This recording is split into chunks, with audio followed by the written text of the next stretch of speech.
ইমান তার অন্তর্নিহিত ও বাহ্যিক জ্ঞান এবং আমল বৃদ্ধির আহ্বান জানাবে। ইমান থাকবে তখনই আপনার আমলের দিকে আপনাকে আহ্বান করবে। আমার ঘুমিয়ে থাকার সুযোগ নেই, আমার অলসভাবে সময় কাটার সুযোগ নেই, অতএব আমার ইমান বলে, ইমানের দাবি বলে, আমার এই অলসতা, এই পিচ্ছিল পথ, এই অশ্বাসার পথগুলোকে পরিহার করে আল্লাহর সন্তুষ্টির দিকে এগিয়ে যেতে হবে। যে ব্যক্তি আল্লাহর উপরে তার পূর্ণতা, মহত্ব, প্রভুত্ব ও মর্যাদার উপর ইমান আনে, সে মানুষের সবচাইতে বেশি সুদৃঢ়, বিশ্বাসী, প্রশান্ত চিত্ত, ভরসাকারী এবং আল্লাহর উপর আস্থা পরিচালনাকারী হয়ে যায়। তাকে কেউ দুর্বল করতে পারে না, কারণ এই লোকটা যা আসলে সাচ্চা ইমানদার।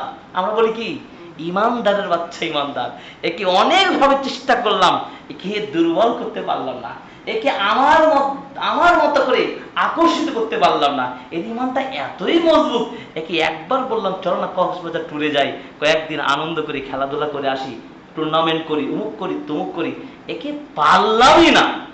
আছে না 5 জন বন্ধুর মধ্যে 4 জন ভালো, একজন বলেন যে না সরি আমি পারবো না। বাজারে ডাকছে, যদি আমি তোমার সাথে বাজারে যাই আমার মাগরিবের সালাতটা ছুটে যাবে। এরকম হাজারের মধ্যে একজন নাই?